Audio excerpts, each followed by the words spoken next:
Bueno, buenos días a todos.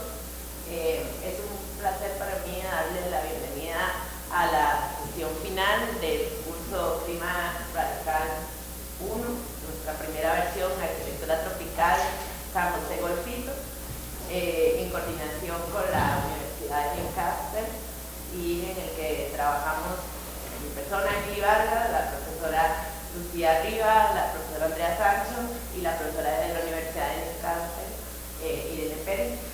Les agradezco mucho a todos los estudiantes que han participado en este curso, estudiantes de Costa Rica, de Chile y de Newcastle. Hoy esperamos ver los resultados del trabajo en 3 barrios específicos de la ciudad de Golfito, donde los estudiantes analizaron una serie de variables asociadas a la radicalización del clima en la zona, y que nos van a explicar un poco más cómo se hace esta asociación a través de esta presentación de cartografías y trabajos que realizamos. Muchas gracias a todos. Y Irene nos va a hacer una introducción en inglés. Thank you. Do I need to? Thank you. Hi everyone. I'm going to do my interpretative translation. You know that I'm a little bit like naughty.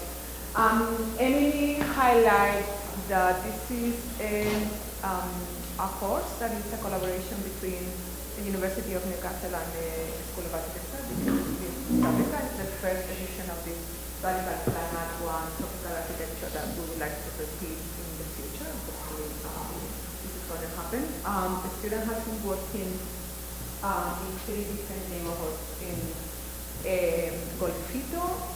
One is Llano Bonito, the other is Las Alamedas, and the third one is Bella Vista.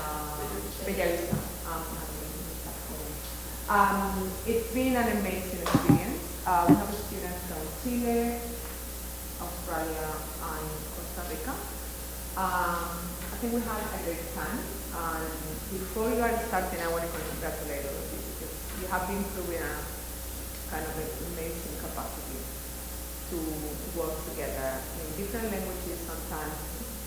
Or that this course is the proof that language communication is important and people want to really make it happen, right? So, yeah, thank you very much for all your effort and for all your time. Thank you. Thank you. Gracias.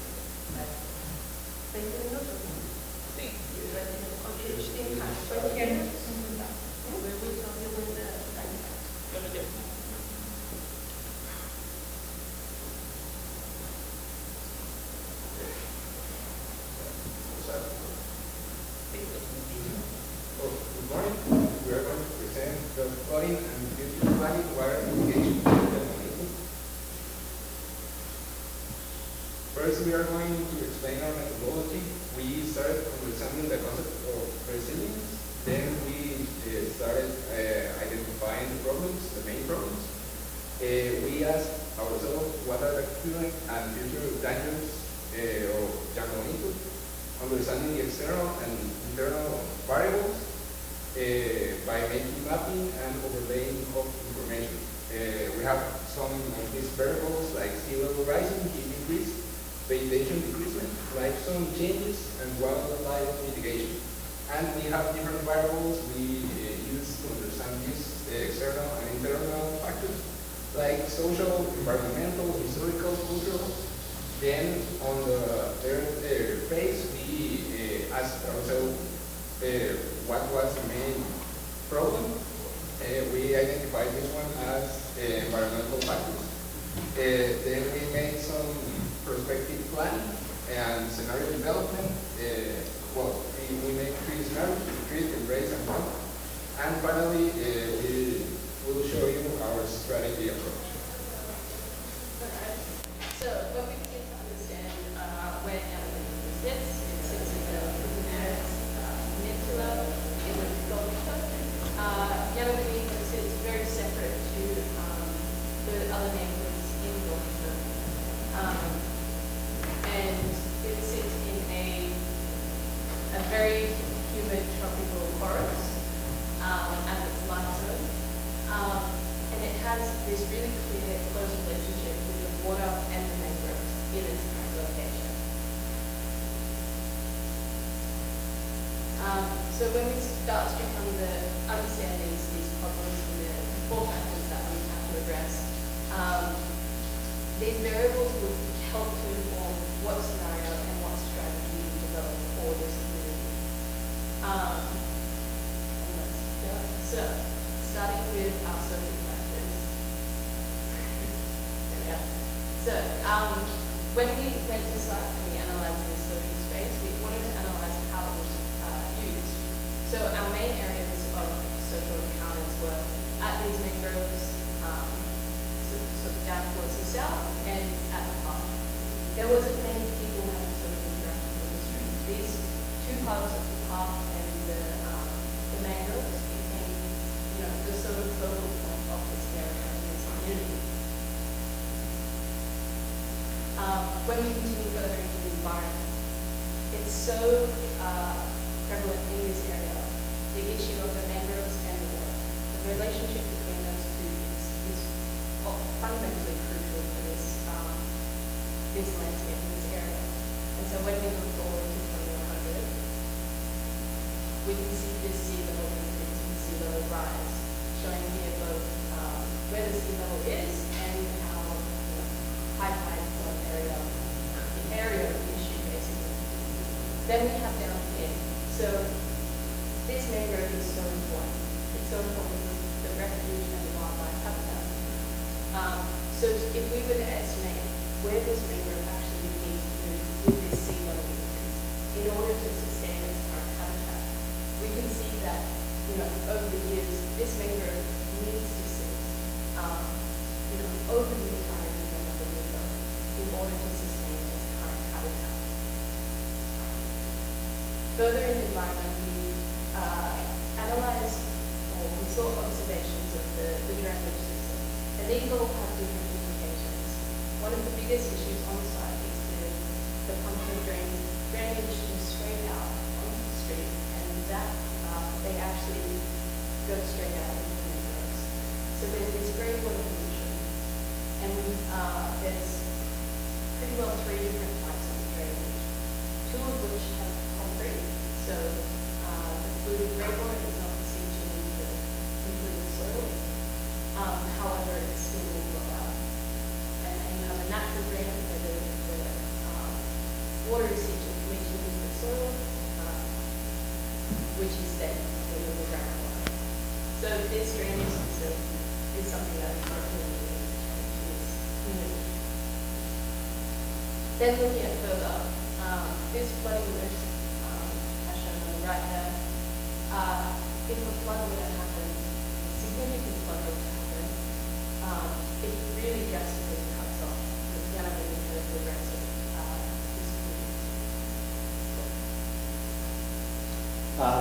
So this is like a typical section of what we observed on a few days we were on site. The days we were there was obviously very hot. We observed, lots of heat from the roads.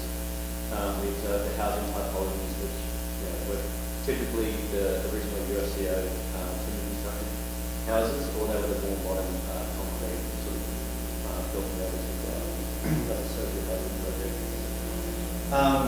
We also observed, walking around the perimeters and the mangroves, experiencing much more pleasant environmental conditions, the drainage systems, and also talking to people about the risks of flooding and how that sort of swampy market of the mangroves has across the shores that have come into the soil. We tried to observe the positives from the mangrove and the surrounding environment. Obviously, it's great for cooling the area, water filtration, natural weather barrier, and increased biodiversity of the area. It's like a really rich environment. We did figure through the increased sea level rise that those mangroves will want to migrate because they're impacted to the level. So, the area, the built suburb is in the way of that mangrove migration. So looking at the history, it was originally created by the USCO as work time. And the original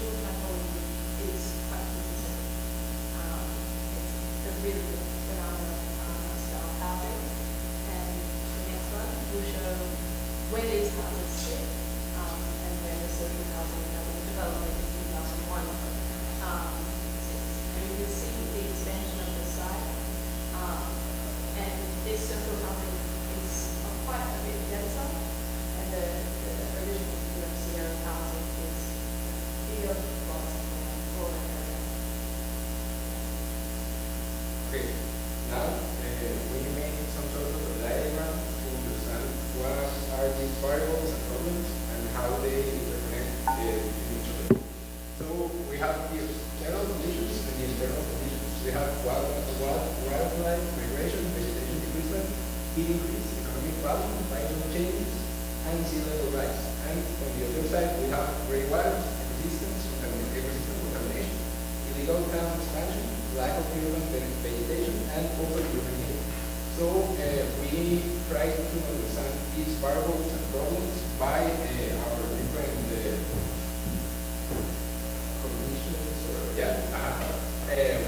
the cultural one, historical, environmental, and social, and we, each circle represents like a lot of importance like in each variable. So with this, we understood that the most important problem to solve in Germanico is the environmental one. So our scenarios are going to be focused mainly on environmental and social. And then we try to put on some possible stakeholders and allies. We have the National Refuge that is next to Germanico.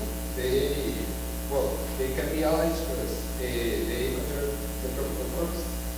The University of Costa Rica, that they provide studies on the environmental and social impact of the information. Then we have the locals that are the main affected ones, and then the municipality that may provide permits, logistical support, or financing. So, the three sort of scenarios that we're sort of starting to come up. So in dealing with water, we thought that we could maybe answer some of the other social and cultural questions as well. And we did that through like breaking down like, what does it mean retreating the suburb, what does it mean to embrace what's coming, what does it mean to combat the management change climate.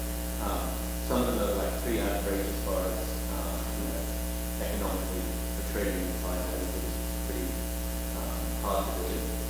Then there's other positives that come with each sort of scenario. Environmentally, you get lots of advantages by losing the area. Culturally, it's hard. With forced eviction and stuff like that, so you have strengths and weaknesses in each scenario. And try to sort of map out what is the optimal path to get there. And through that, we've come up with these sort of small adjustments and plans in a way of mitigating the water flow, retaining water, and letting water sort of escape that space, sort of creating an area that embraces all the impact of water and what so one would like mean retreating and what are the positives that come with that. One would be the environment can come back. Two would mean deconstructing and extracting harmful materials. But there's opportunities in that as well, like what can we reuse them for. So, in cases like these social housing projects, you get lots of concrete and representative materials. They're harder to move, they're harder to live. Can we use that material in, the other aspects of dealing with the water? Embracing the water, say this is the recycling material, how can we channel the water in a safe way and retain it on site so it doesn't flow. And then tackle the issue of, can we use filtration systems through the mangroves to deal with the runoff of the grey water. Can that become social space for the community, cooling and shade. And this is the idea of letting the mangroves migrate back to the site. So we observe the existing road gullies, and it's quite small and concrete, but fairly room to expand that and open them up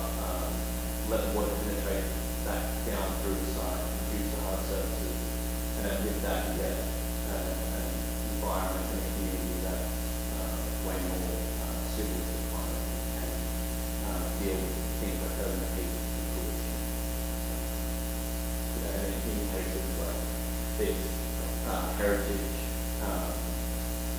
UNCO housing unit in that community. So this is a plan showing what is the crucial water flow and how we can use those drains to bring back those mangroves. The idea is to use these detention areas of water in times of flooding and high sea level rise, and at the same time creating the community space that is connected to the space that is very hot. We observe when no one is during the day. If that's connected to a space that has passive cooling through the mangroves, a much more enjoyable space to use. Yeah, it's important to add that the scenarios are planned, that we have some drastic projections, future projections, that the main possible outcome is going, well, January is mainly going to disappear. So we are planning our scenarios trying to have that disappearance as most sustainable as possible. Yeah. We spoke about exit strategy. What is the sustainable way to eventually retreat fully? How can this plan bring the mangroves back to the community and start thinking about so this is part of that future plan as well. And yeah, these are just some of the elements as far as what we can do to our best at controlling the flow of water with the least amount of damage we can do on the community. So, allowing more drainage, more filtration, less hard surfaces, and then the system is retention in the lower areas. And things like small scale collecting or effect on the impact. I think the biggest part of this idea is allowing space for mangroves to move in. Not only as maybe a future exit strategy, but also they're providing us cooling in that region. And eventually, we don't want the mangroves to go away. And we can see on the rise, these mangroves are going to be fundamental to sustain that area. If they go away, it's going to be much more drastic change and see the increase. And so by allowing them to move in and have that space for them, artificially creating space for them, it's going to retain this area for so much longer and provide an even longer exit strategy for the gathering. Thank you.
It's not a design proposal, it's a strategy, yeah. Yeah, Yeah. but it's got, it relies on design. Yeah. Right?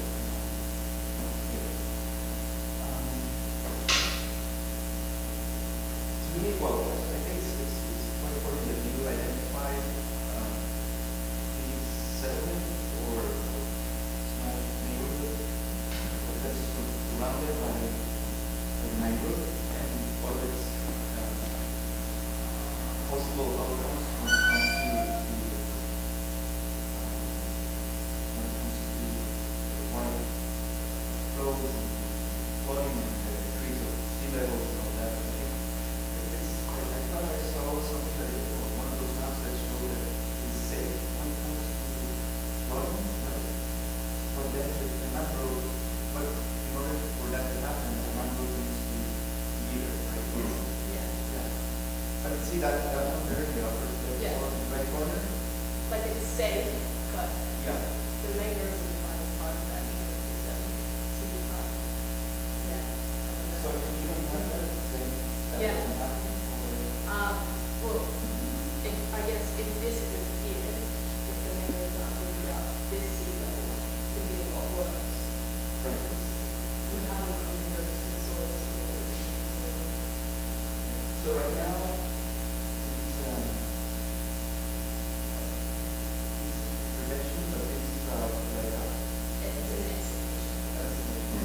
but it's It's like an ideal case scenario. That's what neighbors are. I want to point this one out, especially because I don't think the repeat is an option. And part of the exercise that we are proposing is let's live together with these conditions.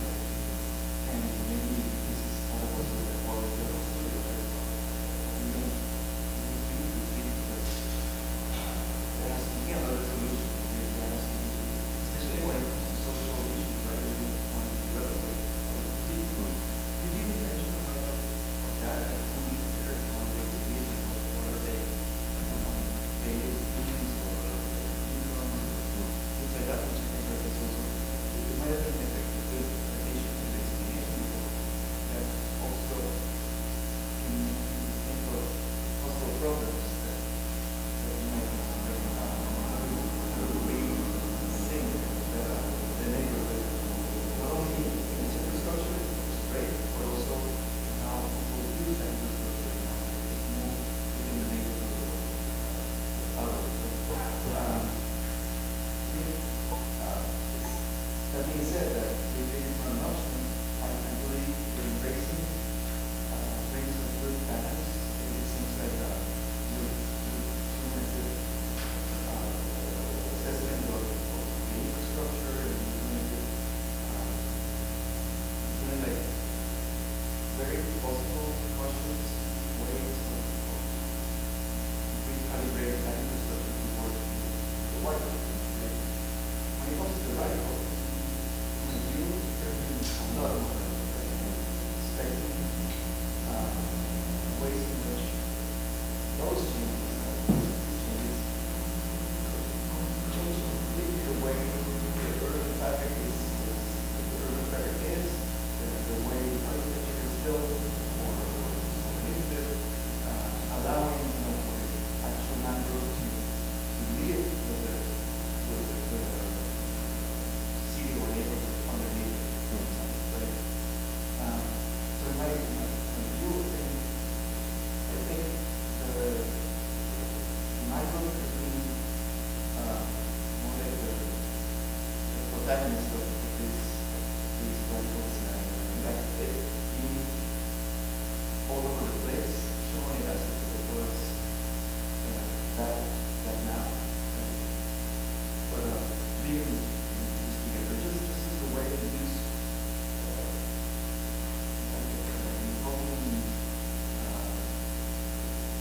scenario as a way of reimagine the way in which we inhabit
radical scenario between us and president.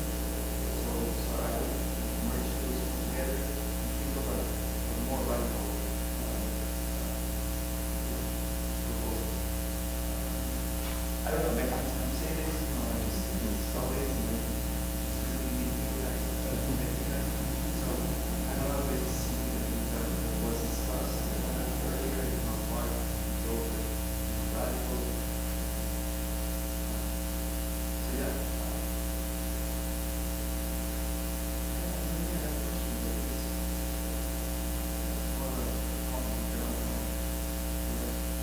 Thank you.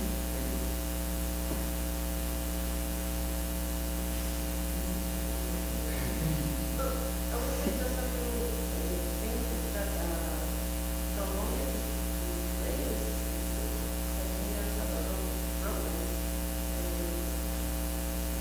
especially because the diagram that you present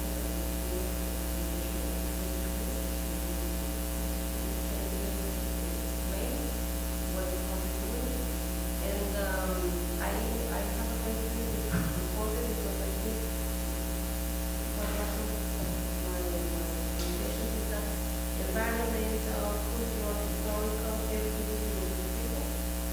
And it's also very about people, community. And any solution has to consider the relationship between what we call environment, which is nature, most of the time. By environment, these are concepts that implies there's no way to construct the environment as a category that is separate from the certain way to do it. And there's an issue when you talk about those agents and you mentioned municipalities. I think there's a key issue in this paper is the lack of a plan for this development. There was something that was made in 1991. Something really from the past, and this gap is critical because they do have a strategy for design. And I am talking from the radical scenario has to consider that there's nothing being done related to the design of because it is very critical because they are the ones who take the decisions. The communities are there, we don't know what's going to happen. And the critical scenario must consider that nothing has been done from the state, which has a lot of power for Germany. And by the utopia and the project must, that I think that also the raising the line, even the way that we must the commitment, not just for us as architects, but as engineering, political engineers, activity. And I think that we must always consider that we as an architect, we are related to those dimensions of our practice. And the political one is very important because they are the ones who sign the ones who says if there is money or not for projects, or the ones that can sometimes they can practically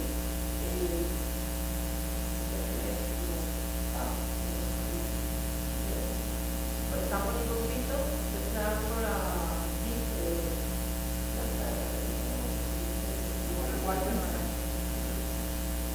the water presentation was established by the municipality because it's the main. That's the reality. It's the decisions most of the time they are made in a table with degrees between.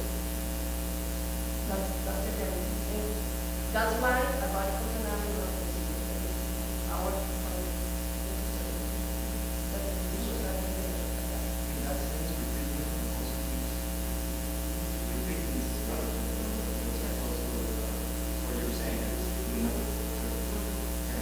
But if it's the level of see it without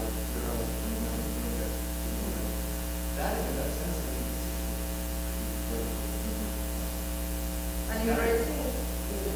And embracing the possibility to have a maximum. We are not fast. We are right.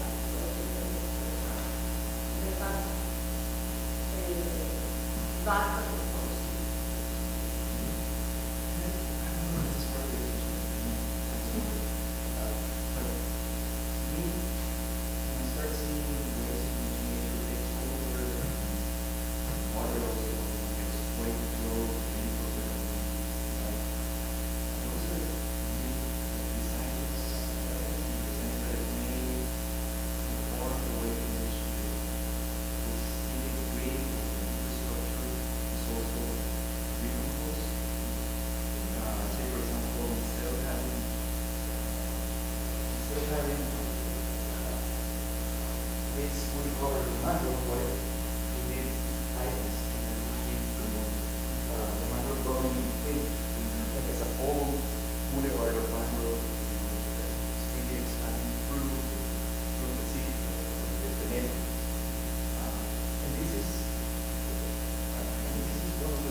There's something that let's call it a technical position. The macro depends on the data. So I don't know if those structures that you are proposing, they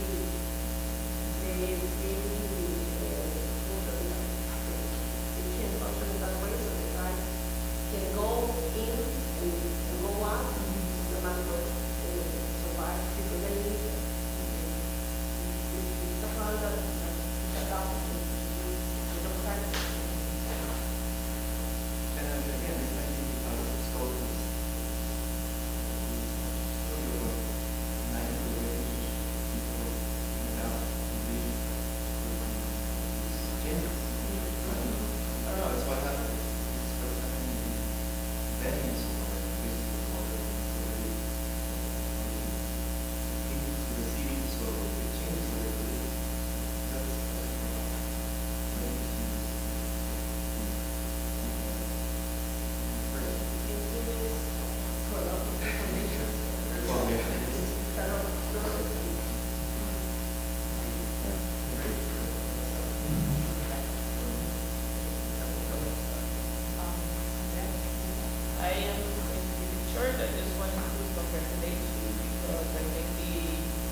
The difference between what we saw Tuesday to now is really notable, and I really like the diagram in the first part because I think it really comes and it's really clear, like all of this methodology that you created, and I think that it's something that is replicable for another research. Pretty clear. And with the scenarios, I really appreciate that they are real in the sense that sometimes when people work with climate change scenarios, they tend to create this like flooding cities with a lot of I don't know, futuristic stuff, and I think that's not what's going to happen. So I really appreciate that you keep it like local in the sense of something that could be made.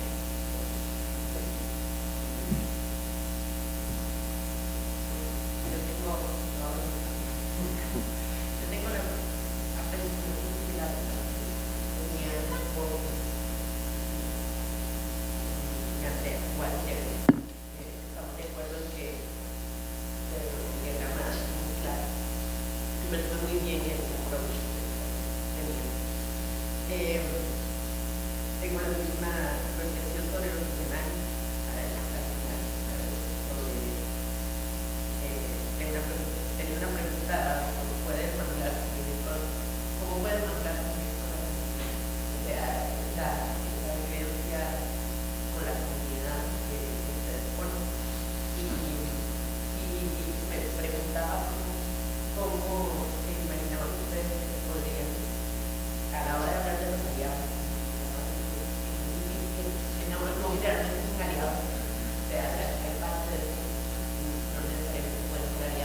generalmente se va por los otros escenarios, que hoy dejo abandonados, dejo que pasen y no incremento. Entonces, ¿cómo el papel, en realidad, o sea, cómo se imaginaron que la situación era el papel, en realidad, esos posibles aliados de su ¿verdad? Entonces, ¿cómo se imaginaban esta dinámica? Porque hay una relación de las viviendas que están a la vida social y otras personas que están adentro, las que no pegan en el camino, que tendrían que tener otro tipo de adaptación. Entonces, ¿cómo se imaginaron esto? Era otra cosa que lo dije aquí con una pregunta retórica, una empresa que tiene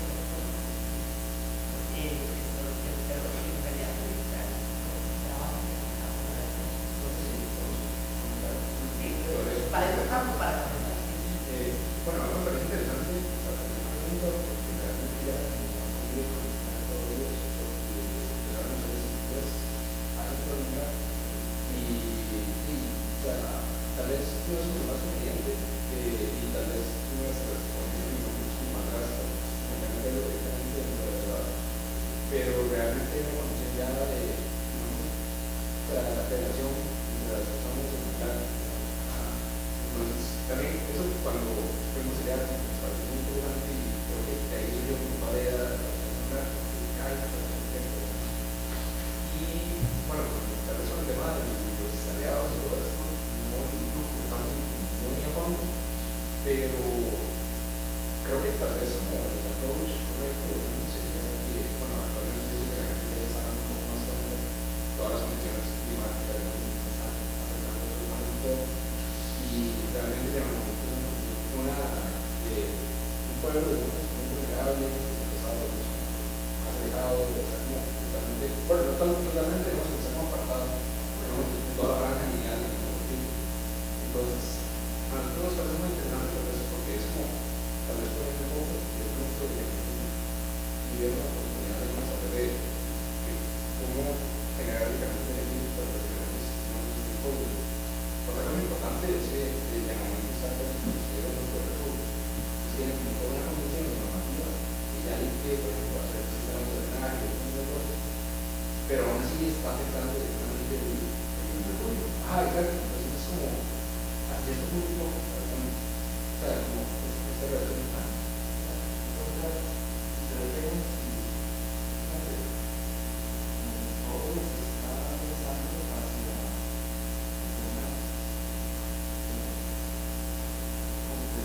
de la barrio, desde las externas y externas. No está pasando que también hay presiones por el sentido de que vienen actualmente, sí.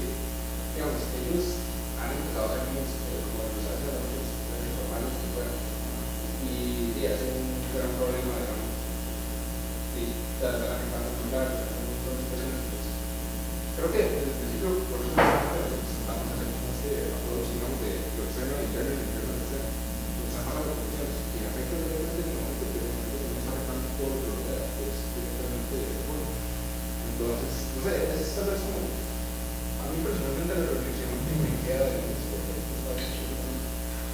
hay una relación como de mutua, tanto afectación, digamos, positivas, digamos, entre ellos y es como, tal vez como el punto que parece interesante. Bueno, tal vez sea como un amigo de la respuesta. No.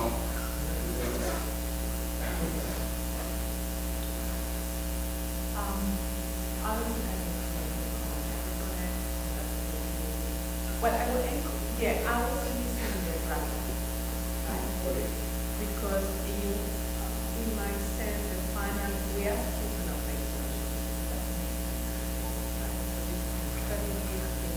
as Andrea mentioned, that and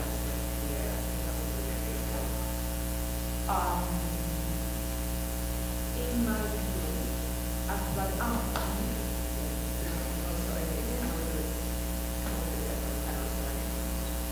in my view, is kind of radical. You see how the conversation went to the kind of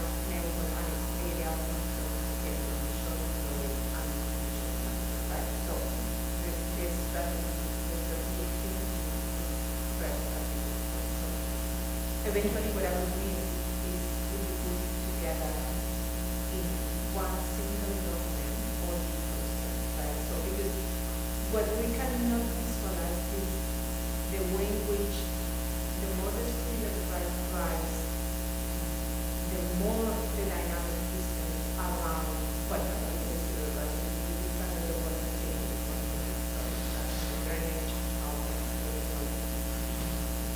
so the more that evolves, the more radical becomes, the radical becomes the solution. And will be the one pushing for the three strategies or just maybe one? Of course, we need more time. So, but in my view, I was like, when is the radical coming? And the radical that I came is you are putting boundaries to the mangroves. I don't think as Andrea mentioned, mangroves in the system, as far as I know, but as far as I know, they need a certain business, a certain level of stability, and they are dynamic.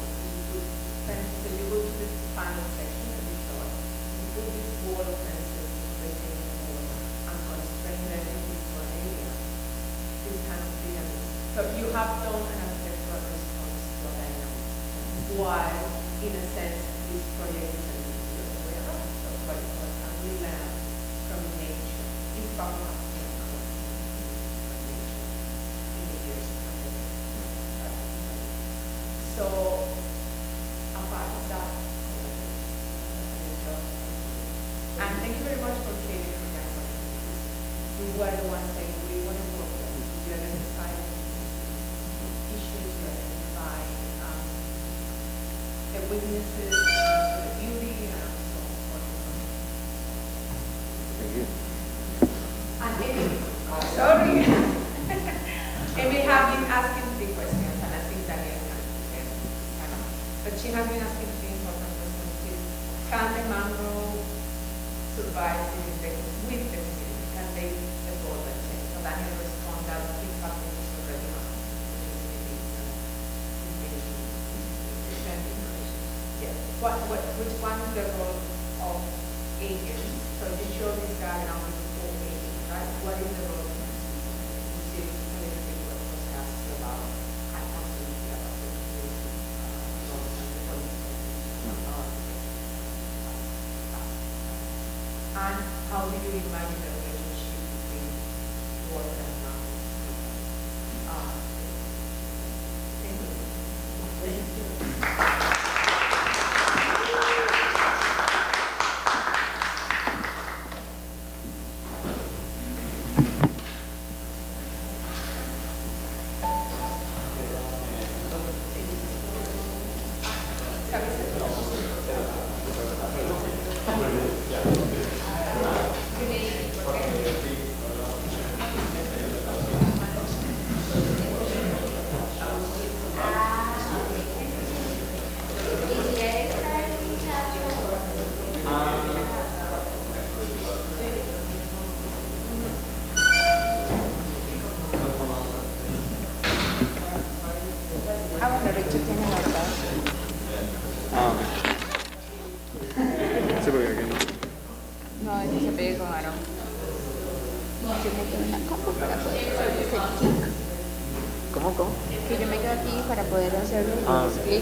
Pensé que le había hecho la foto. También. It's probably enough power, but... Do you have these? No. Maybe. I think so. In the back. Yes. Yeah.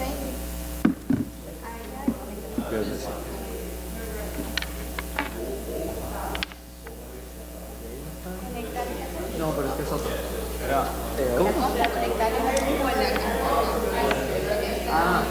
¿a dónde está el Verona?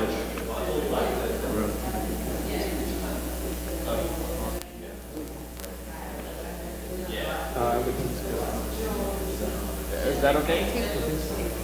Sí, sí. Okay, Ya. Bueno, ven para allá. Puchi. ¿no? Decirles que...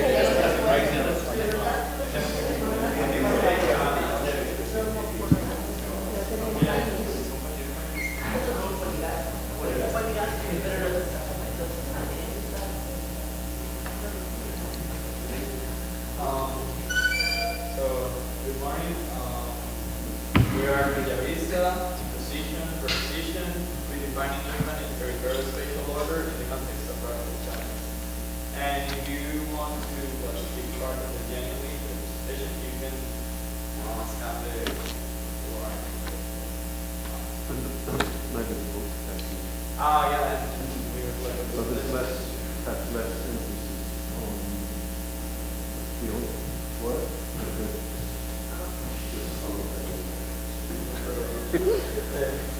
And also invited to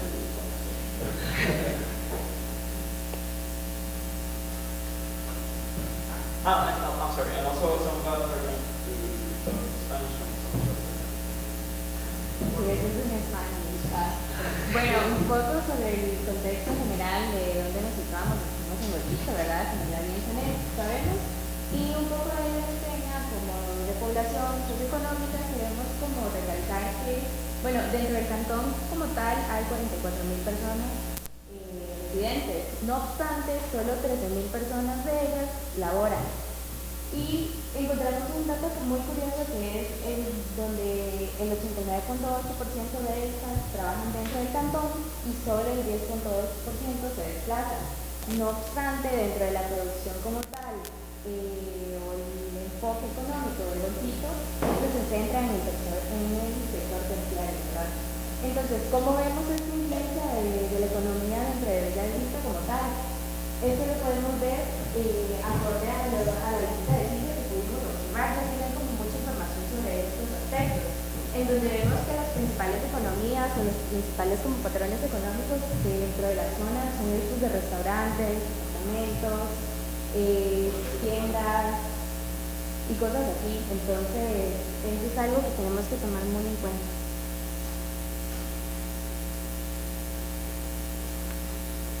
So we have this big picture.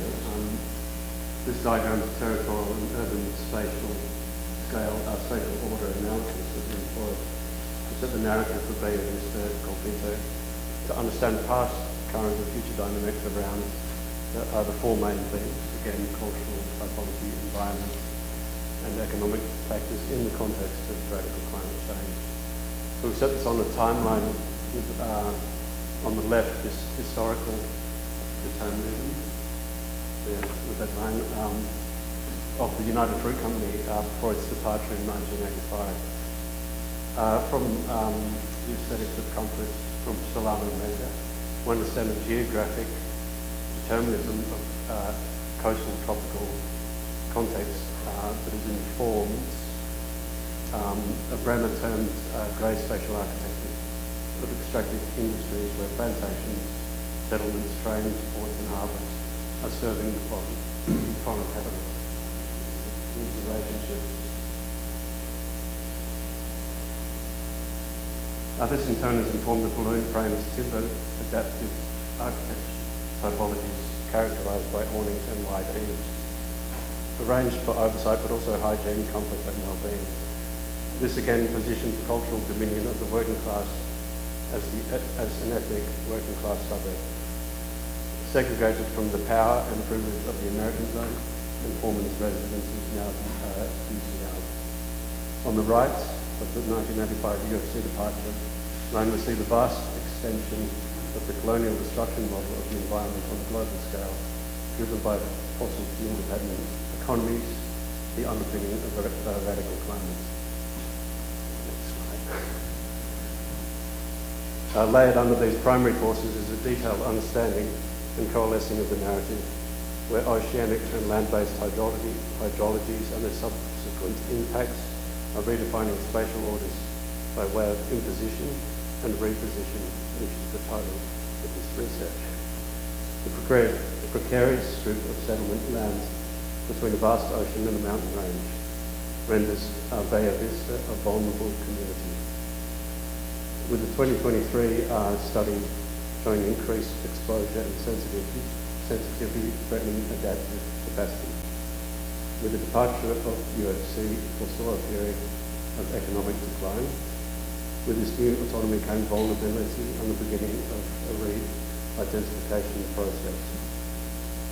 With the new injection of foreign capital in speculative industries of the marina and deposito, where renewal and interventions challenge its cultural heritage legacy. However, in the face of existential threats, there are positives. The university study of Notre Dame shows a global ranking positioning Costa Rica 64, which is an upper middle score.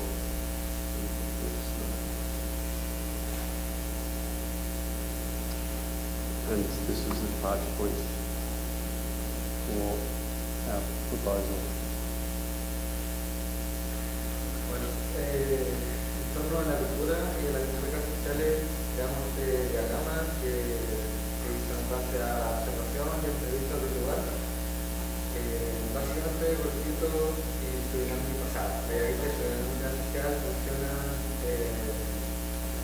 como según la zona horaria, según la temperatura y la temperatura. Por ejemplo, habían pacientes que nos hablaban de que en la mañana eran momentos donde se salía a comprar, a caminar. Después había un periodo entre las 10 a 3 de la tarde donde no había mucha gente en la calle, básicamente porque estaban trabajando o porque hacía mucho calor. Y después ya en la tarde donde se empezaba a dar la dinámica más de juego, sobre todo había más niños en la calle. Y en la noche el área como deportiva de Villavista sí se notaba que era como un lugar de activación como social, donde tanto la gente que estaba jugando ahí como la gente que observaba.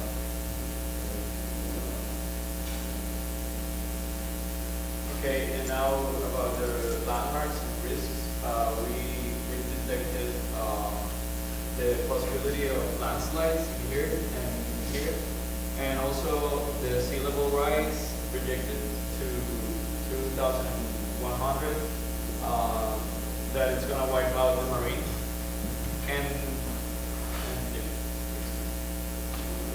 Pues sí, creo que se puede ver como unos ciertos hitos que digamos se van a ver como afectados en esta predicción que Fish menciona.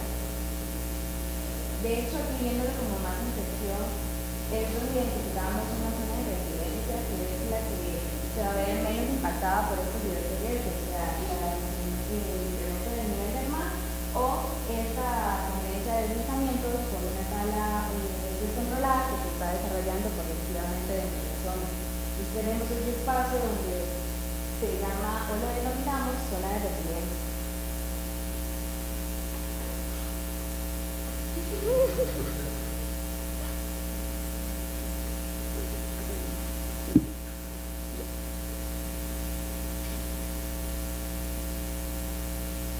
And also we've detected, well, actually here we have like the measurements that we took, but we also detected the more that we got up the hill, the cooler it was, because there was more ventilation and also it was closer to the refuge.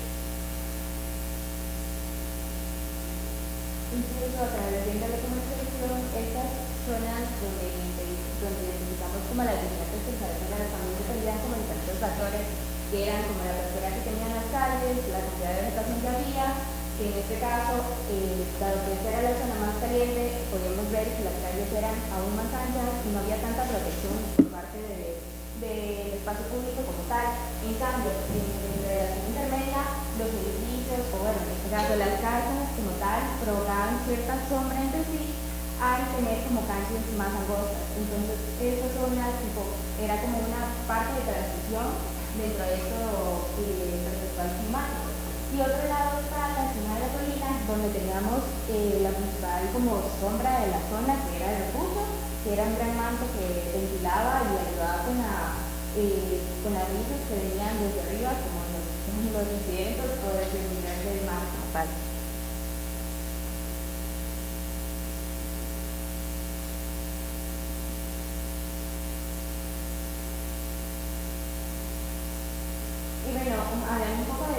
decías, estas fueron una de las más representativas que estuvimos identificando, donde todas parten, o bueno, la gran mayoría parten desde el Friends, que esta se puede como relacionar un poco con sus transformaciones a lo que viene a ser social o económico, ya que las diversas transformaciones que se hacían eran para fines económicos o fines sociales, las extensiones para la propia familia o para modificar su piso inferior y transformarlo en algún comercio o algo similar.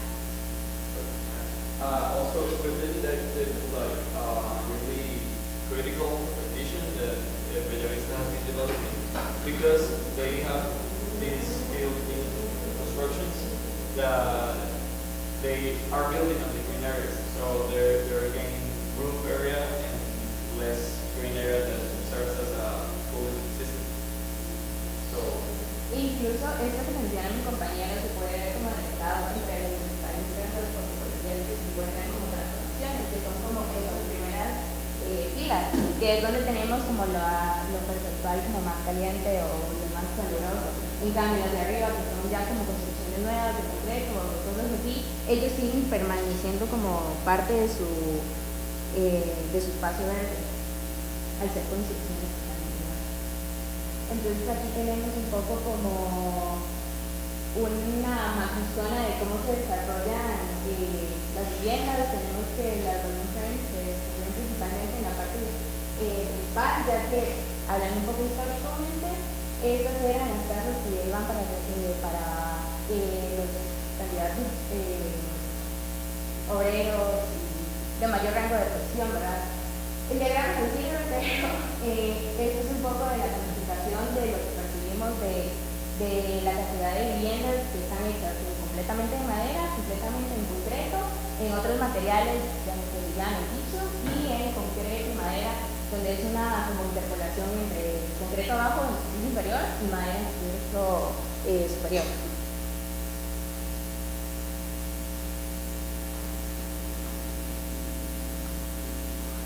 Bueno, partiendo, nosotros planteamos el escenario base de la radicalización del cambio climático y cómo esto podría afectar a Bellavista. Básicamente es como un imaginario de diferentes situaciones que podrían suceder, tanto si se eleva la temperatura o como si aumenta la precipitación. Y este es un diagrama de qué pasaría, o sea, como de relaciones de cómo se van sucediendo los diferentes factores. Tenemos dos líneas principales que vendrán siendo la elevación de temperatura y el aumento de precipitaciones, y tenemos este eje que es más que nada como la responsabilidad humana en el entorno. Y como como algo que hemos estado viendo como primera medida desde la comunidad es el cambio de material en las casas. Esto puede ser tanto por protección o por desinformación en torno a la búsqueda de protección o a la aspiración de tanto de comercio como de renovar su vivienda. Bueno, y otro factor de lo que viene desde la responsabilidad humana que tenemos que pueda suceder es la acumulación de basura, tanto en el entorno como en el límite entre el refugio y la comunidad, ya que creemos que puede ser un punto crítico, ya que vive la comunidad con este ecosistema entre animales y vegetación, y este factor puede desembocar en dos cosas, o sea, dos factores que van relacionados al cambio climático. Por un lado, uniéndose a la alta temperatura, a la baja en la humedad y al incremento de la velocidad de los vientos, combinado con esta acumulación de basura en el entorno, podría llegar a ocurrir como inminentes incendios forestales, como pasa, por ejemplo, en Chile pasa bastante, sobre todo en verano, muy recurrente. Y por el lado de la comunidad y por el lado de este eje de que suben las precipitaciones podría llegar a colapsar el sistema de drenaje combinado con la acumulación de basura y con la infraestructura que nosotros hemos observado que sí es deficiente, sobre todo en la parte de arriba, donde están los barracones.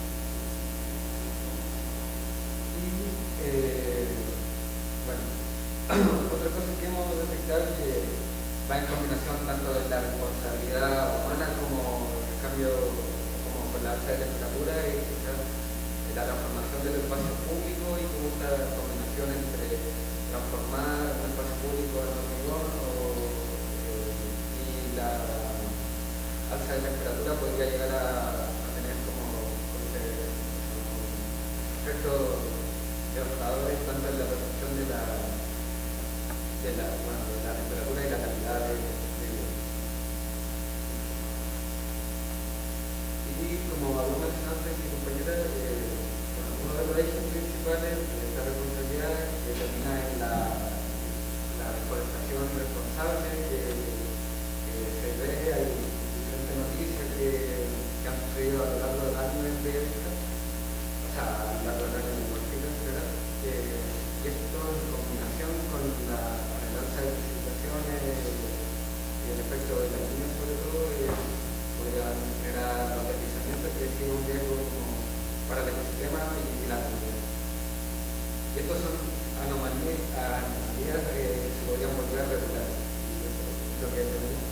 Y por último, esto es como casi un efecto inevitable de lo que finalmente se avanza, de la subida del nivel del mar y que en sí lo podemos ver tanto como un impacto negativo, pero también como una oportunidad que estamos hablando de. So now, after all that, we came up with these questions that is how can climate adaptation strategies transform the way of living in Bellavista, Pepito, fostering a resident relationship between the neighborhood's habitat and the ecosystem. And now, So, yeah, despite that looks like a serious doom scenario, but there's lots of positives. Golpito has a lot of cultural assets, cultural heritage, there's cultural tourism potential. But the neighbourhoods have stunning views over the bay. It has a socially activated centre or spatial order with a centric disposition. There's good access mobility, parks, schools, sports, commerce, cafes and suites of community building ingredients. So we have three phases in this diagram, which is a response to the original narrative diagram that set the conditions. We came up with three phases or three scenarios, which they all perform in different ways and have different spheres of influence and different sets of stakeholders.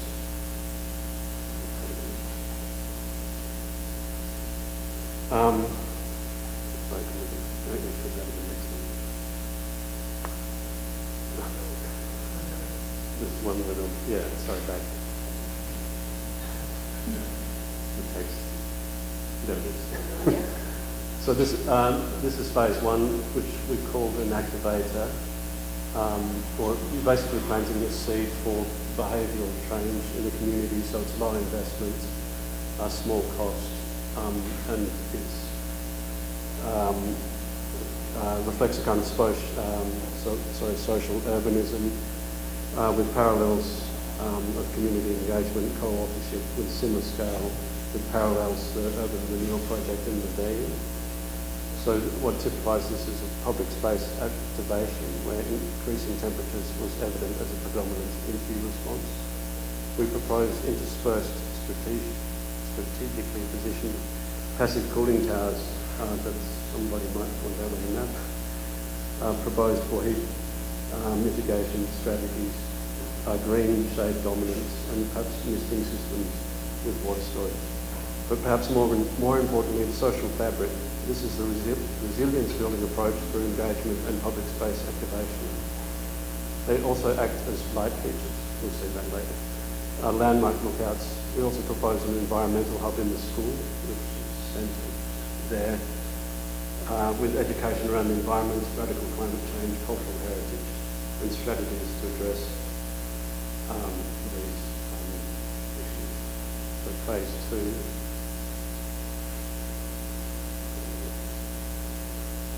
Phase 2 is the incubator which builds on phase 1, assuming that this behavioural change has taken effect and the community's picked it up and perhaps institutions and stakeholders. So what we propose is a community institutional new proposed environmental hub from this location, which sort of got a part of the sport field to hold a part of the sport from this location, a sort of open air community hub. To engender grassroots mitigation strategies for climate change and cultural heritage education. To address the sense of belonging and re-identification that we talked about earlier, as well as infrastructure strategies of importance of maintaining drains, as well as programs to improve drainage, stabilise slopes, gabion walls when needed, water storage, green corridors, also introducing technology with, there's always a guy with a drone, sort of an active role collaboration, the drone surveys with collaboration with UCR to protect the refuge and observe ocean level rises. Also perhaps including traditional knowledge systems, collective facilities, passive cooling, and an education program for schools. So phase 3.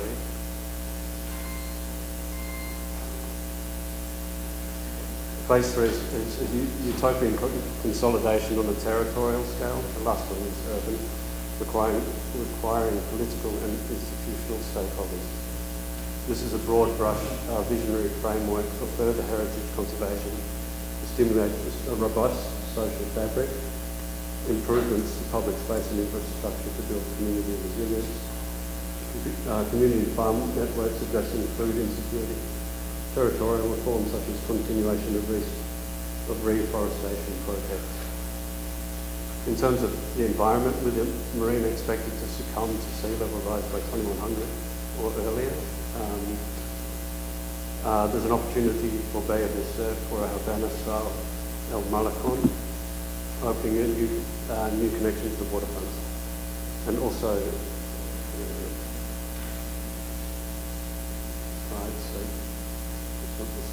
so here we have this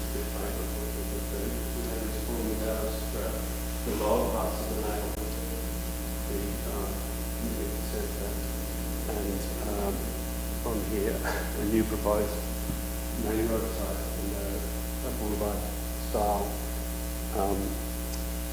additions to the neighbourhood.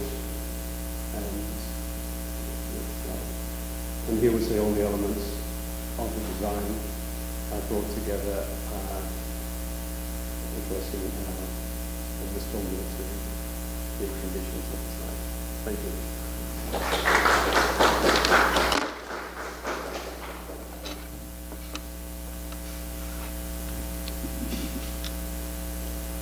Well, I guess that question of the social that we discussed earlier. Connection here, I think it's you made a lot of resonance on social issues and the role of behavior. I think we were quite even on certain that. I want to make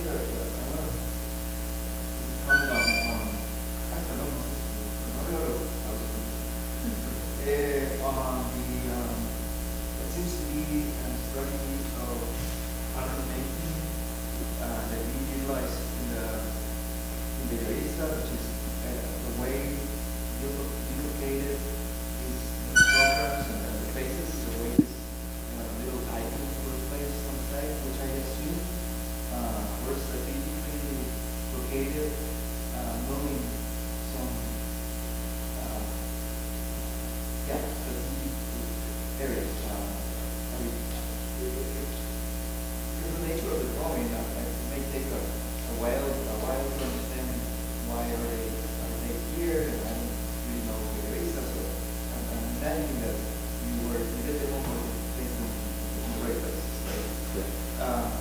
Yeah, so there's a staggered formation of dwelling. So it means the one behind the one in front is staggered, so they have this opening, this sort of view to the, and they step because they're stepping up the view.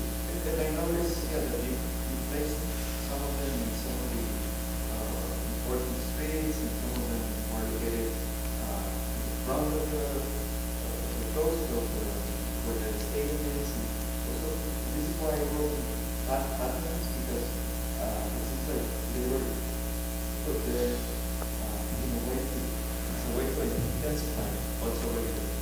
So I think it's quite interesting in this project that by thinking of spaces, thinking of reprogramming, thinking of being constant in placing new ideas in certain places, you start like consolidating the whole through time. We use also and that and also one gets interested the Twin Towers and whatnot. Yeah, I also saw that the section as a tool for understanding the site was critical because I think it's a very useful tool to understand the relationship between the ocean and the mountain. I mean, it's very clear that the section here works as the main narrative approach, working in different levels and seeing how all of these areas are interconnected. Why do you rely on dystopian scenarios to show the worst? Why is that? It's satisfying. Well, we're actually like trying to see the projections of climate change, and then we can take the opportunities in front of them into like a new image of the city. But the thing is, the projections are happening, so we cannot ignore them. The climate conditions are going to change. That is something that is not maybe. I mean, one of the things that was on my diagram is that there's just a, which I mentioned in the previous presentation, I mean, all the data at the moment is being presented as 1.5 degrees, which we've already passed Paris climate agreement, to 2 degrees, limiting that to the maximum temperature rise. What they often get left out is there's an emissions gap for producing. There's a lot of emissions that have just been emitted in the last 10 to 15 years that are pushing the climate change much faster. So I read a report that 2.9 to 3.4 degrees by 2030. So there's a real sense of urgency, and it is a doom scenario. And architecture, as architects, is very positive. It's a positive profession for making it. I think that was a privilege as to be able to make a positive contribution. It probably just came out of. It's also a way of. It was going to be a way of stimulating the community, also to have people talking, and that was the idea of the cooling towers to start off to plant that seed to be that activated, to bring that behavioural change, because as much as we, I think the big thing that is holding humanity back is behavioural change and psychology, and we're kind of all in denial, and kind of alarm bells are ringing, but it's an interesting scenario. Yeah, there was quite a bit of it.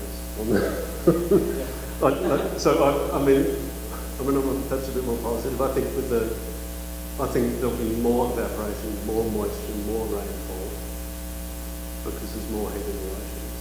And that will be moisture and rainfall and flooding will be more of a problem than perhaps droughts. That's my guess, that's my hope. But, and that's why one of the ideas was having drones, have a local community project. The guys love drones. There's a bike shop in Bay of Vista, I'm sure is probably good. But then having people actually monitoring stuff on a weekly and monthly basis, just for illegal activities, for clearing. But I think as long as the forest stays intact, we're kind of safe for landslides.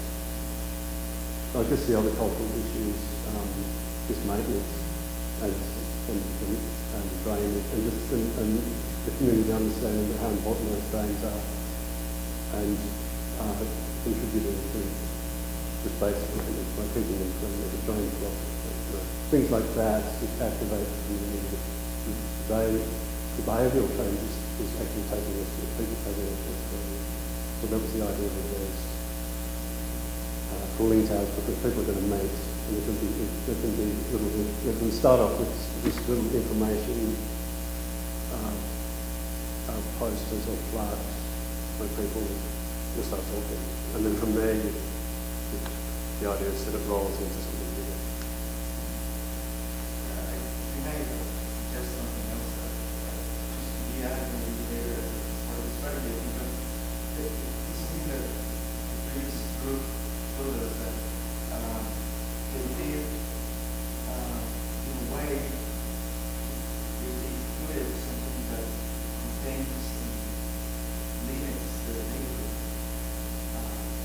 in sort of one can say that it interacts with neighborhood, mangrove, forest. So there's this border idea that can be coordinated or synchronized with it. And they showed us how to be worked out or to be useful for that decision. And this one I think that can also be something that helps us, not only because we're against the mountain, because we're facing it, it's right behind it, but something that also helps figures that can be contained and gesture of the neighborhood being protected, but also mediating the mountain, the urban part. That would be something we could explore.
But the way that people see this is really relevant and I was very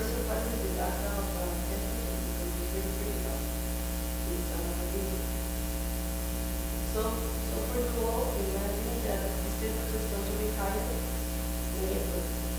April is really, really hard for the people, and it's hard too.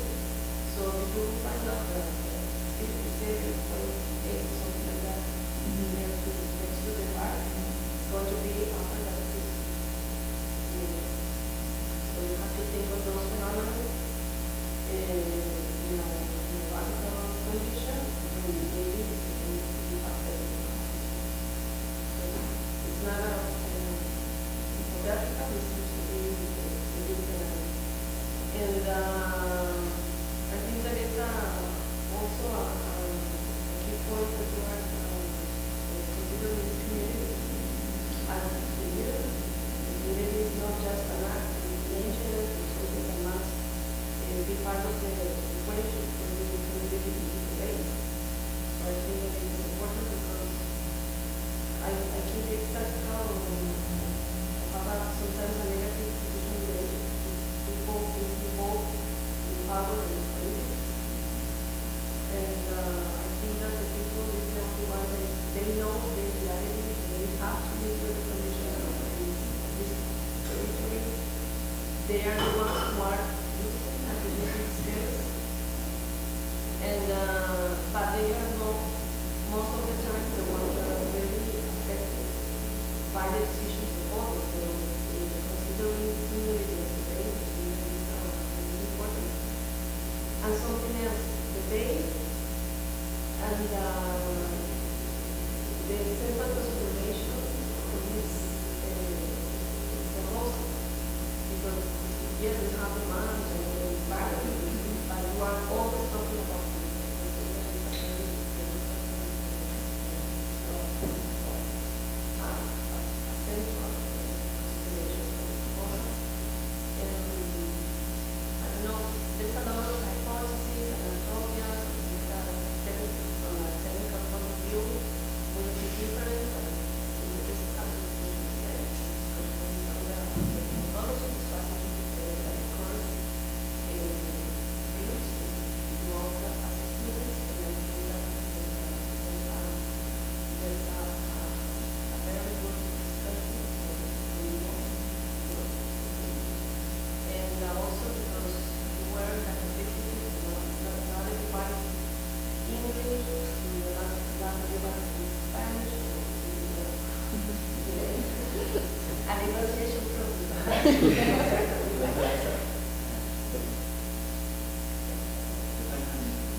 Yo creo, bueno, de mi parte lo que quisiera es felicitarlos, la verdad. Creo que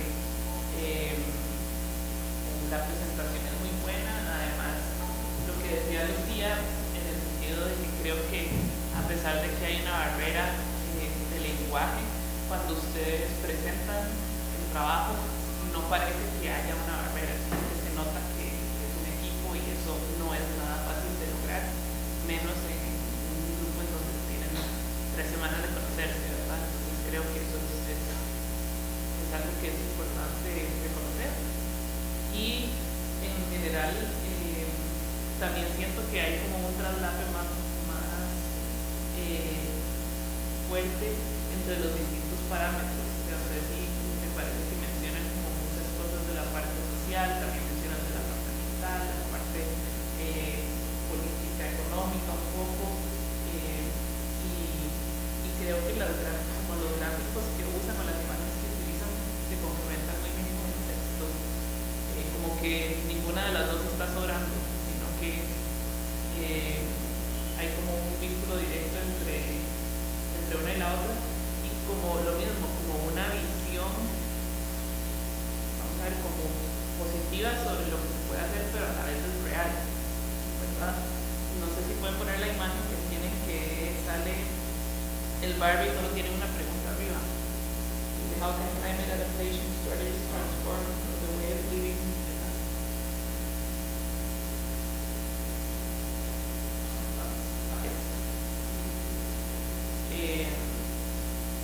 que vamos a ver, yo creo que cuando uno comunica cosas, lo hace de distintas formas, lo hace hablando, lo hace con los dibujos y todo, y yo creo que haber puesto esa imagen en la pantalla completamente y solo una pregunta es algo que es como un statement, o sea, esto es lo que queremos decir, digamos. Entonces me parece que eso tiene mucha fuerza también en la propuesta, y que lo pone a uno como a ver más allá de las cosas malas.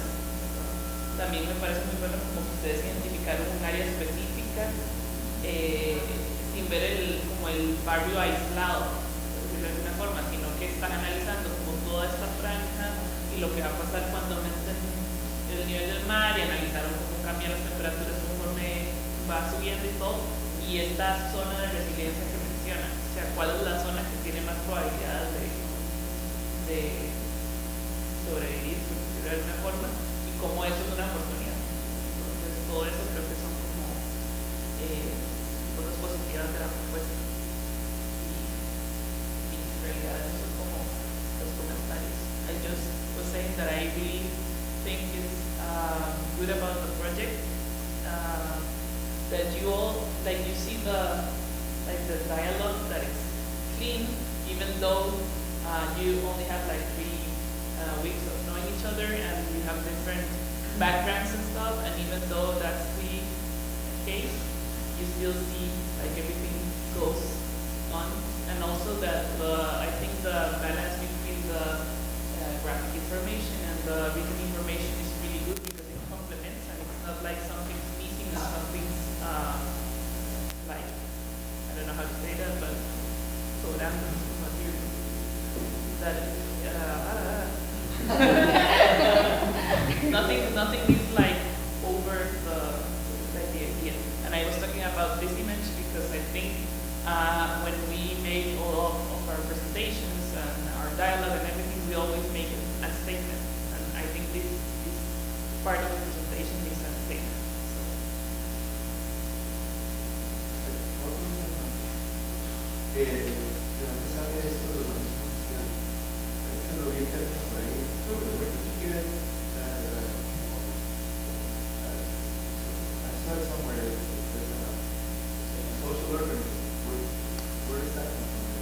Isn't it all related to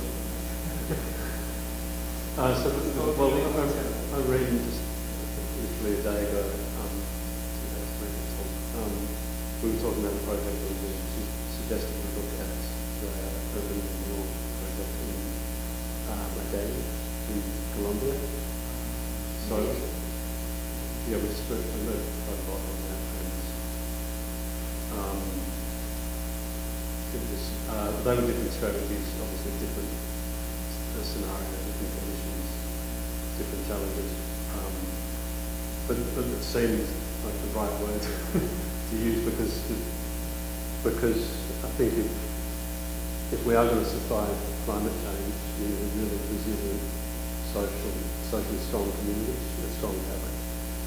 And if you don't have that, then it's kind of game over. So to a certain extent, that's quite a big driver of the proposal and the ideas that run through a lot of the presentation. But also looking back at the history, obviously, and the cultural heritage. But when USC United Fruit Company left, I think there was a period of decline, and I think all their identity was, the people living there was associated to the fruit company, and all of a sudden there's a vacuum, it's gone, and there's no word that the community was economically challenged. So then the question is, what now? What is our identity? Who are we? What is our identity? So part of it is an intervention to really establish that identity. And so, like Lucia said about cultural heritage and heritage, when people find that important, they probably won't build the masonry house or the concrete house. So it's education around that as well. And what strategies do you employ to to make it resilient and to well,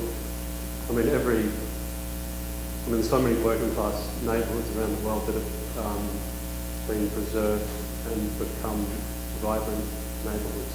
And so the light is on the streets, you have to activate that and sort of sense of belonging to get people to start talking about the issues that they're addressing.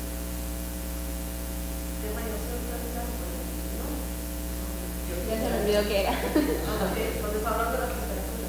Ah, sí, algo que me acordé que es muy curioso es que, digamos, la temperatura donde fue como más caliente, que era por el parque, el sol, era a los 40, pero si nos poníamos debajo de un árbol y veíamos una medición, bajaba 20 grados. Entonces, eso es como muy impresionante y es algo que tomamos muy en consideración en cuanto a la cambio térmico. Yo quería felicitarlos, creo que la parte de todo ello, como nosotros, desde la presentación de la escuela, es muy fácil de ver la interacción de todos los fiscales y se logra entender muy bien hacia dónde querían llegar a partir de los escenarios planteados. Con respecto al escenario principal, o sea, a la respuesta que ponen a esta pregunta y a estas estrategias, yo creo que estoy de acuerdo con lo primero que preguntó. Mira, yo creo que es importante, lo primero que yo pregunté es cómo los sectores pueden ser dentro de esta realidad de la comunidad, los disponibles actores dentro de esto. O sea, en realidad creo que la respuesta principal a poder generar todas estas partes es muy importante. O sea, bueno, políticas territoriales, que sean grupos de actores comunales trabajando en conjunto, la universidad, creo que la reflexión acerca del how, del cómo, dentro de esto, hasta esta ilustración, pero como más de discusión, es importante que también lo creo que cuando uno está en fácil, se hace reactivador del escenario. Yo creo que algunas de estas cosas incluso podría darse espontáneamente, como una situación que vaya pasando, otras cosas. Eso va a irse mezclando y posiblemente va a ir cambiando la relación que se debe realizar con todo. O sea, y creo que eso sería una parte de cómo esta mutación de ustedes están imaginando de todas las fases va a afectar no solo esta parte sino como va a mutar en la dinámica del conflicto como estructura lineal dentro de esta frontera. Entonces esto es parte de lo que como que me puse como una idea que me parece que podría cerrar en el documento la reflexión.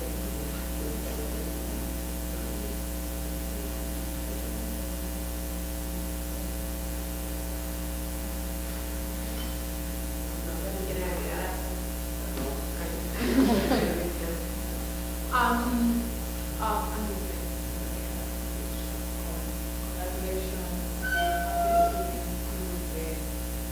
Articulating particular process, working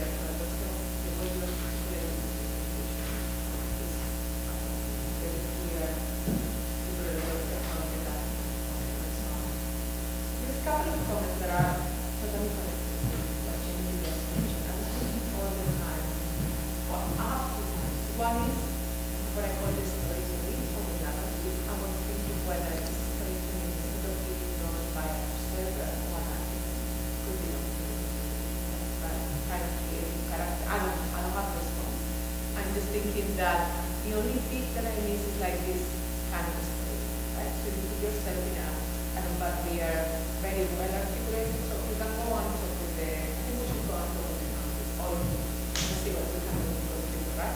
But yeah, it's kind of, I am a bit of this community, it would be great, this is connected with what you mentioned. And then the other is the articulation between the strategy and the graphical destination strategy. So we spend a lot of time in the plan, I can never say spend a lot of time in the plan, and of presenting first the phase 1, phase 2, phase 3. We use these icons and something is happening up there. I think it's still working well, but what if you pop up? Because you have already the plan. It's like, because I knew some of the results because we discussed the other day, right? So I was like hoping that some of these images pop up and we don't see the final one, but the process one. How the community is dealing with these problems themselves. So you put a little scheme when you're in phase 1, you just put a little kind of graphic photomontage that you're going to show us later. So the final one, the section there, is something that has been built with the community in the way. Estaba en mente, pero no estaba en tiempo. I know that. No estaba en tiempo. Look, just from yesterday to today, and that applies to the one of you, you have done such an amount of that. ¿Necesito decir en español? ¿O my Spanish is Thank you.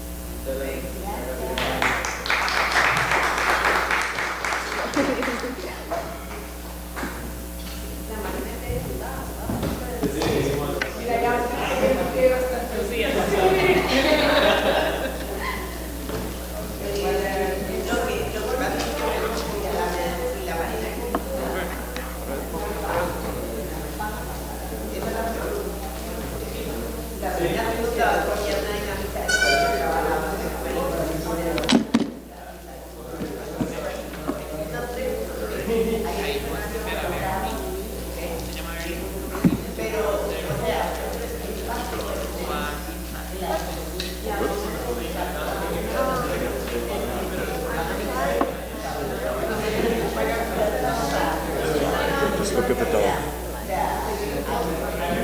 Look at the picture of the dog.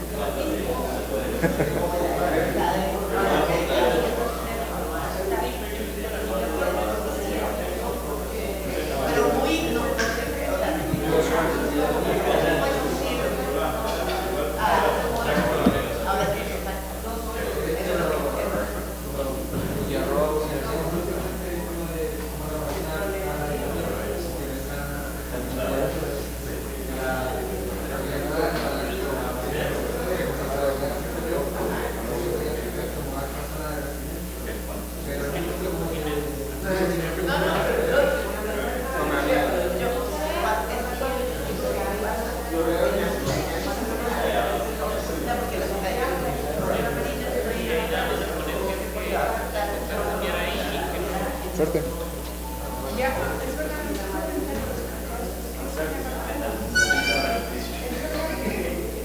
Última vez que acá.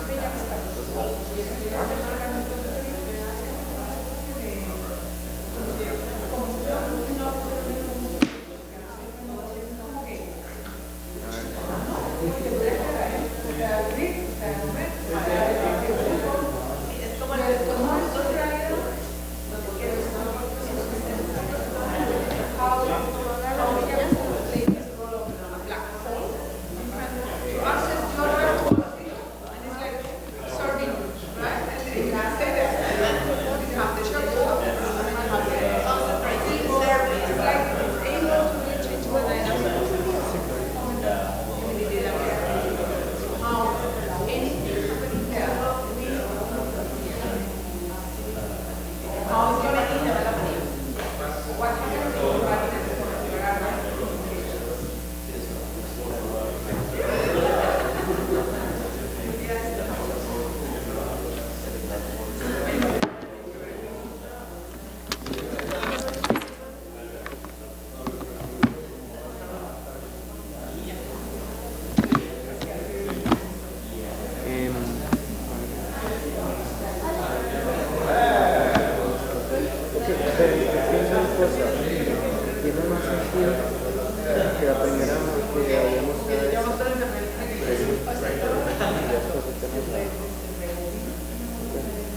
group, and the area that we were studying was Las Alamedas neighborhood in Mexico. So, a little bit about order, but just going to jump straight into the methodology of how we did things. Initial site visit, then we sort of did a bit more investigation, trying to collect as much data as we could on site, in particular temperature data from different materials around the area, and as well as humidity and humidity, trying to get an understanding of how the climate was sort of manifesting around our site. From there, we went through a couple of interviews with various usually workers. We did get a good chat with the professionals living there as well. However, we did struggle and it was relatively lengthy. Then from there, we started to compile and analyze the data, moving towards preliminary assumptions based on that data to then work towards our scenarios. And then from that, we expanded select scenarios and collected that into a more centralized main scenario, and then went out to the site. Okay, so what we do first is maybe tell a little bit about Las Alamedas, give a little bit of context, and we've done a little bit of a diagnosis. And after this, we'll explain how those that data came into consideration for our proposal. So it's important to know, like at least understand what optativo used to be in the last century, because it was a very important enclave of the United Fruit Company. Now, this is important for the Alamedas because this is where most of the American owners of the company, or not necessarily owners, but at least very wealthy workers of the company, and even a little bit of Costa Rican high-class workers also live in Las Alamedas. And this really marked what the place really is, or it really shaped what it came to be. And it created a very unique architecture, which Irene will now talk about. But before that, it's worth noting that most of the houses of the people who live there were designed to prevent them from getting bit by mosquitoes. And it's a very hot climate, so also to adapt to this area. There was also somewhat of an interpretation of what the lifestyle in America used to be like, kind of a situation, or Little America.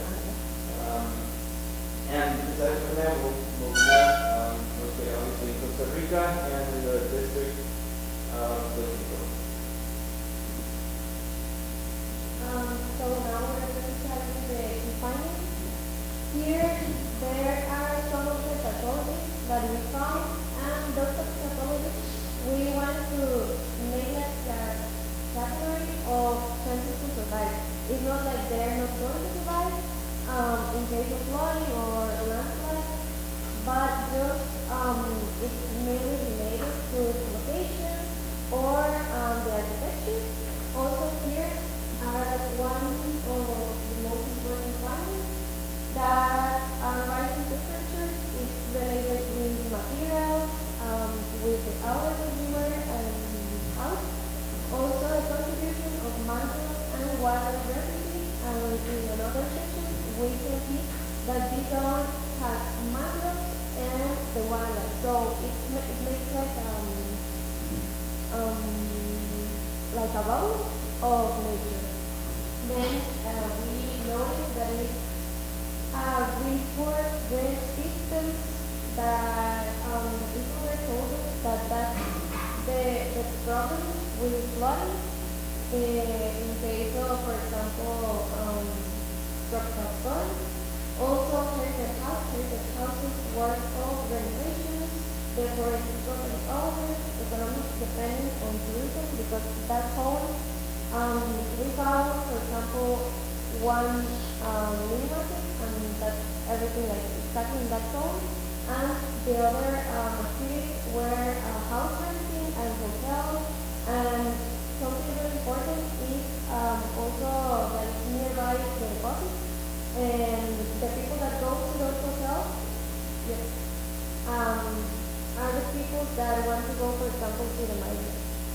Then we notice also a lack of public spaces. There is non-public spaces. So it's actually an opportunity.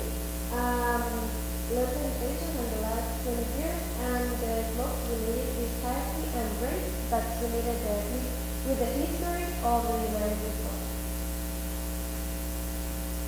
So this is Iman, and that is the new thing about this icon. And this icon is actually the material, for example, concrete polycarbonate, for example, in Roland and electricity. And another thing is also the density of trees in the area, and in this area is really important for this icon. And the more material has a more density of trees.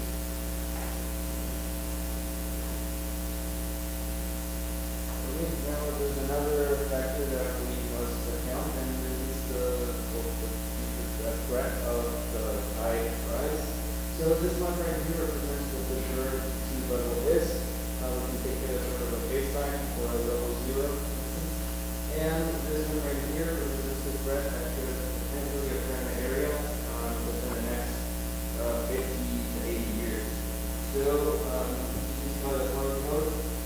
There's two different levels. This one right here represents 3.5 meters roughly, and there's a lighter one which is a little bit hard to see that represents 4 meters, which is considerably high. 4 meters is roughly below a one-story house, and you can actually see this many of the houses that are near the mangrove and the cave, or the shore, rather. They face a very serious threat. You can see it right here in this 3D model. Right?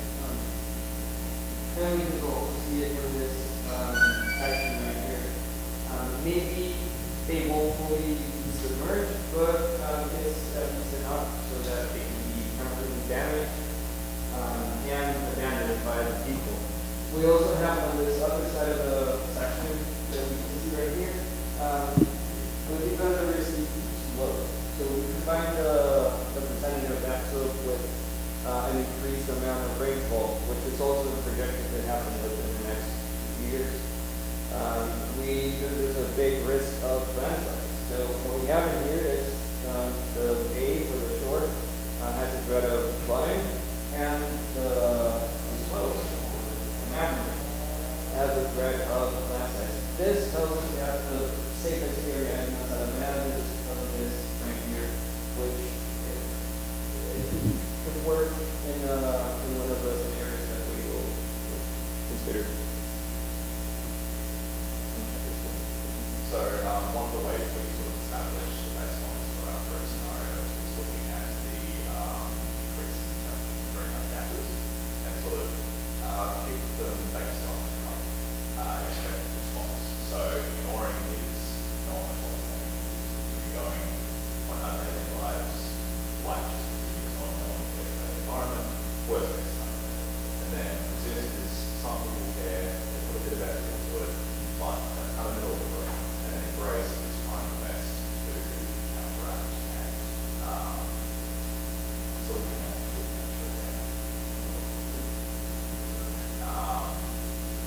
so a bit more on those. Ignore is basically only reacting when they have good policy. So people would be they would know about the potential concerns of flooding or anything like that. So it's literally starting up over the road constantly. It's not like a freak event. It's not happening in that.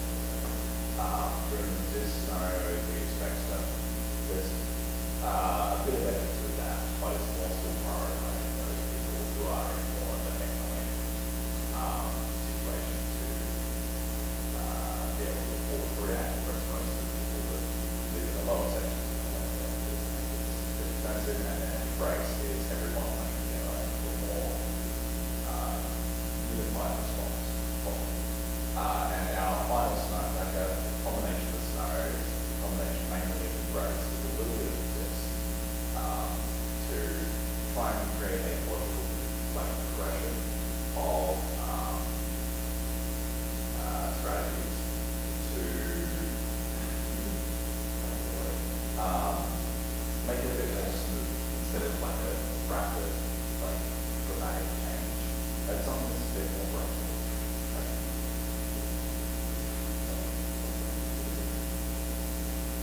So this is a sort of like time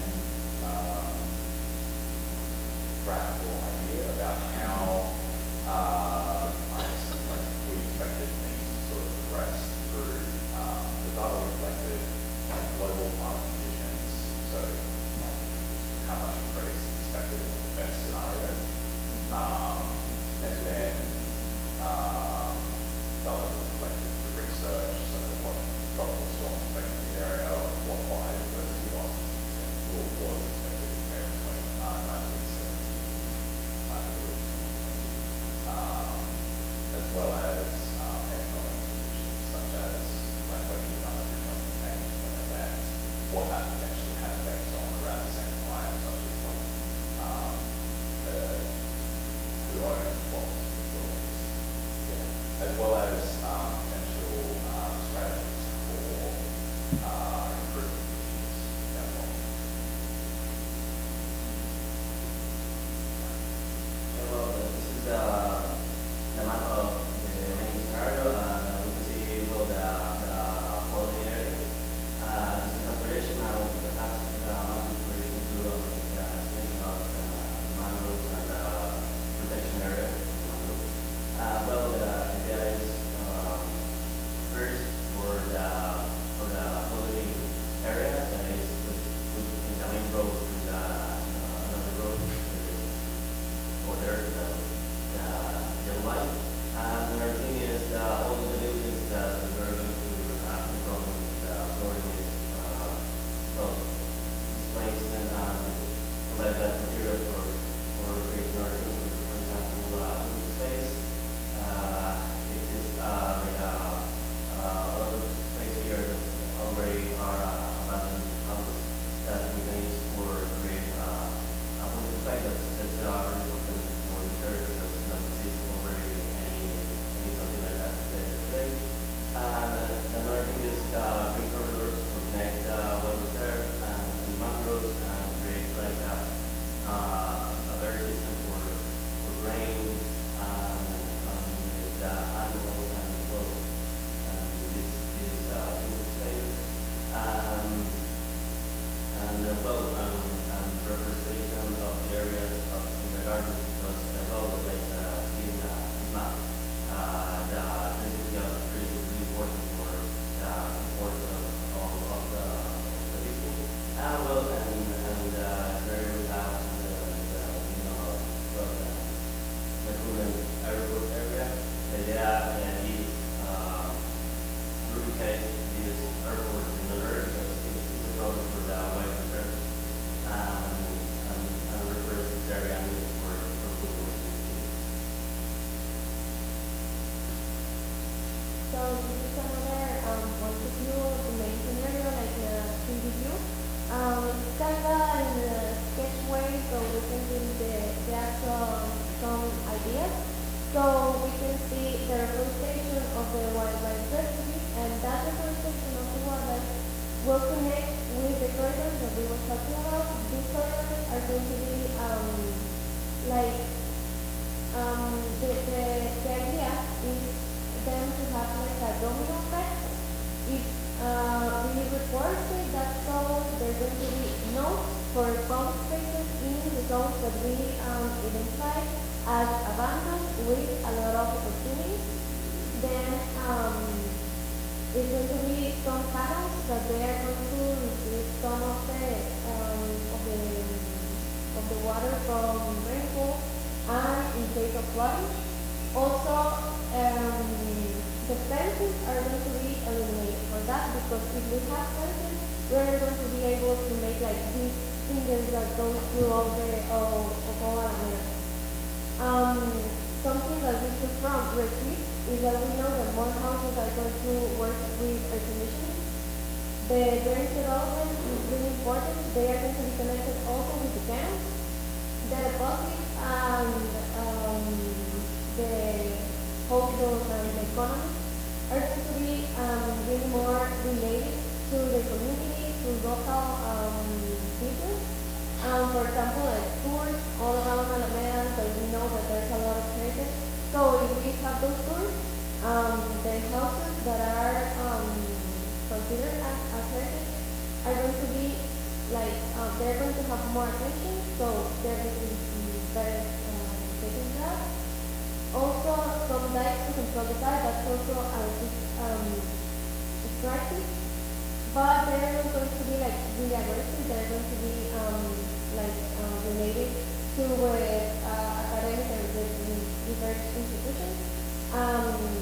So yeah, something really important also is that with the chlorine, everything that is in the water is going to go into the city, etc. So the people are going to need a better health system without their hospital and everything, but they're going to need it a lot more because of that and also because of the heat. And the relocation of buildings in the first line, those buildings can be relocated or they can rebuild it with better structure. Also, some involved factors is the government with climate adaptation law for coastal cities, also to create an appropriate regulatory plan, credits to restore heritage buildings with sustainable materials, and strengthen the drainage system, health and infrastructure. And also, even though we are planning or we are thinking in this scenario that is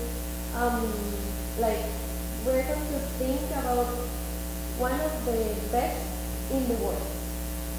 Even though we need to think about a proper evacuation plan. Then the local government will need to define zones according to this. So expand and restore management. This is going to be really related with the academics. So with PCR and Instituto Meteorológico Nacional. Also local employment programs for heritage restoration. This is going to be like a relation between architecture and giving some work for the people there, because we know that the people that work in Amelia don't live there. And also private sector to provide financial assistance. Something very important is that everything related to flora, fauna, for example, infrastructure and everything is going to be really related with the university for researchers, material, and also recommendations for the species of the nutrients that are planted, and scholarships to work on the adaptation of mosquitoes. If they offer some scholarships, people are going to work there with that scholarship. So there's a lot of movement and action to be made there. Yeah, just to add a little bit more on what she just mentioned. Well, first off,